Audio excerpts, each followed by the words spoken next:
Hello students, आज हम पढ़ेंगे चैप्टर 6 प्रेमलस्य प्रेमलयाश्च कथा। प्रस्तुत कहानी शिक्षाविद गिजुभाई की रचना प्रेमला प्रेमली की कहानी का अनुवाद है। इस जो चैप्टर है इसके जो रचयिता मतलब जिन्होंने लिखा है उनका नाम क्या है? गिजुभाई, जो कि शिक्षाविद थे, मतलब शिक्षा के क्षेत्र में काम करने वाले।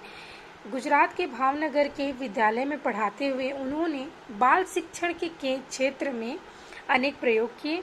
लंबा समय गुजर जाने के बावजूद उनके विचार प्रासंगिक हैं।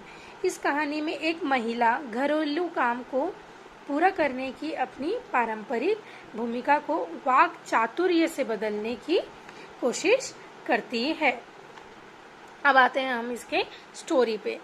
एक आसीत प्रेमलह एका चासित प्रेमली। एक था प्रेमल, एक थी प्रेमली। आपको ये डायग्राम देख के ही पता चलता होगा कि ये दोनों कौन थे? पति पत्नी थे, जिनका नाम क्या था?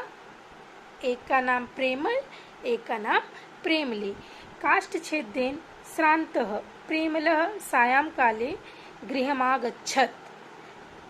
काष्ठछेदेन यानी लकड़ी काटकर, श्रान्तः यानी थका हुआ, लकड़ी काटकर थका हुआ प्रेमल सायंकाले यानी शाम को गृहमागच्छत् मतलब घर आया। इसका मतलब ये है कि लकड़ी काटकर थका हुआ प्रेमल शाम को घर आया। प्रेमली चावदत, वह प्रेमली से कहा, प्रेमली मतलब प्रेमली अद्य खलु भृंशम श्रांतो अस्मि, आज मैं बहुत ही थका हुआ हूँ। महम जलम उष्णम कृत्वा देहि, तुम मुझे पानी गरम करके दोगी। अहम स्नात्वा तस्मिन् जले चरणु स्थापयामि, मैं उस पानी से नहाऊंगा और उसके बाद अपने पैरों को उसमें डुबाकर रखूंगा। तेन मम श्रांति अपगमिष्यति, तब मेरी थकान दूर होगी। प्रेमली अवदत्, प्रेमली ने कहा, तवानुरोधम खत्महम अस्वीकुर्याम। प्रेमली ने कहा कि तुम्हारे अनुरोध यानी तुम जो बोले हो उसको मैं अस्वीकार कैसे कर सकती हूँ। पश्य मतलब देखो, तत्र हंडी ऊपरी स्थापिता, देखो ऊपर में एक हंडी है। ताम अवतारे, उसे उतारो। प्रेमलः हंडी मवातार्यत, मतलब प्रेमल ने उस हंडी को उतारा। ततः स अवदत्, तब वह बोला, अधुना किम करोमि, अब मैं क्या करूं। प्रेमली अवदत्, प्रेमली ने कहा, निकटे कूपः वर्तते, निकट में मतलब पास में ही एक कूपः यानी क्या है? कुआं है। तत्र गत्वा, वहां जाओ। जलम भृत्वा आनय, जल भर के लाओ।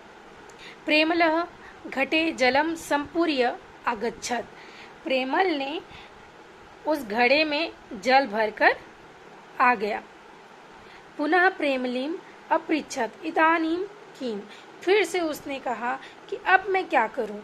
तब प्रेमली ने कहा, मतलब प्रेमली अवदत्, अधुना चुल्याम काष्ठानि प्रज्वालय। प्रेमली ने कहा, अब चूल्हे में जो काठ है ना, लकड़ी है, उसे जलाओ। प्रेमलः काष्ठानि प्रज्वालय अपृच्छत अग्रे किम करवाणी।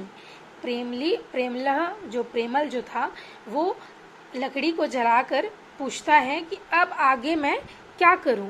प्रेमली अकथयत, प्रेमली बोलती है, यावत् चुल्ली सम्यक न ज्वलति तावत् फुत्कुरु किमन्यत। मतलब ये है कि प्रेमली बोलती है कि जब तक यह चूल्हा अच्छे से नहीं जलता तब तक उसमें फूंक मारो। प्रेमलेन चुल्ली सम्यक प्रज्वालिता, मतलब प्रेमल ने उसे बहुत ही अच्छे से जला लिया। अथ च अपृच्छत अधुना किम करवाणी, अब वह पूछता है कि अब मैं क्या करूं। प्रेमली अवदत्, घटात हंड्याम जलम पूरय, ततः हंडी चुल्याम ऊपरी स्थापय। मतलब प्रेमली बोलती है कि घड़े से, हंडी से पानी को पूरा भरो और उस हंडी को कहाँ पे रखो, चूल्हे के ऊपर रखो। प्रेमलः हंडी चुल्याम अस्थाप्यत, मतलब प्रेमल ने उस हंडी को चूल्हे के ऊपर रख दिया। किंचित कालांतरम च पुनः प्रेमलीम अपृच्छत, कुछ समय पश्चात फिर से प्रेमल जो रहता है वो पूछता है, इदानी किम करवाणी, अब मैं क्या करूं। प्रेमली अवदत किम अन्यत, मतलब प्रेमली बोलती है और क्या, हंडीम अवतारय, अब हंडी को उतार दो। हंडीम अवतार्य प्रेमलः पृच्छति अधुना, तो हंडीम मतलब हंडी को उतार कर प्रेमल पूछता है कि अब, तो प्रेमली वदती अधुना हंडीम स्नान गृह स्थापय, प्रेमली बोलती है कि अब हंडी को स्नान गृह मतलब जहाँ पे हम नहाते हैं वहाँ पर जाकर रख दो। प्रेमलः हंडीम स्नान गृह निधाय पृच्छति अधुना, प्रेमल ने उस हंडी को स्नान गृह में रख दिया और पूछा अब। प्रेमली निर्दिशत, प्रेमली ने आदेश दिया, संप्रति स्नानम कुरु, अब तुम वहाँ नहा लो। प्रेमलः स्नात्वा अपृच्छत, प्रेमल ने नहा लिया, अब वो उसने पूछा कि अधुनाम किम करणीयम, अब मैं क्या करूं। प्रेमली अवदत इदानीम हंडीम यथास्थानम निधेहि, मतलब प्रेमली बोलती है कि इस हंडी को उसके सही स्थान पर रख दो। प्रेमलः हंडीम संस्थाप्य शरीरम हस्तेन संस्पृश्य अकथयत, प्रेमल ने हंडी को कहाँ रख दिया, उसके स्थान पर रखकर अपने शरीर को हाथ से छूकर बोला, अरे मतलब अरे, कीदृशम पुष्पमिव शरीरम लघु जातम, शरीर फूल की तरह कितना हल्का हो गया है।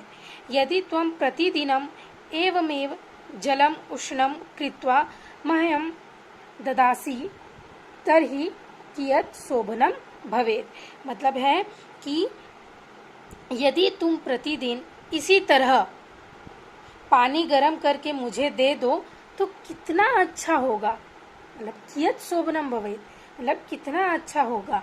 प्रेमली अवदत किमहम न इति कथयामि, प्रेमली बोली क्या मैं मना करती हूँ, परंतु अत्र कस्य आलस्यम, परंतु इसमें आलस्य किसका है। प्रेमलः अवदत, प्रेमल ने कहा आलस्यम तु ममेव, आलस्य तो मुझमें है, परम अग्रे आलस्यम न करिष्यामि, अब मैं आलस्य नहीं करूँगा। प्रेमली अवदत, प्रेमली ने कहा अस्तु संप्रति आवाम भोजन कुर्वः, अब आकर भोजन करो। तो यहाँ पे हमारा ये चैप्टर का एक्सप्लेनेशन ख़त्म होता है बेटा। तो आप लोगों के पास तो आपका अभ्यास पूरा कंप्लीट है जो हमने लिख के तुमको भेज दिया था, तो उसको अच्छे से लर्न करो। एक बार इसको अच्छे से पढ़ना तो तुमको आंसर क्वेश्चंस जो हैं, क्वेश्चंस के answer, fill in the blanks, शब्दार्थ, ये सारी चीज़ें आपको आसानी होगी पढ़ने में। तो ये यहाँ पे हमारा ये चैप्टर ख़त्म होता है, ठीक है।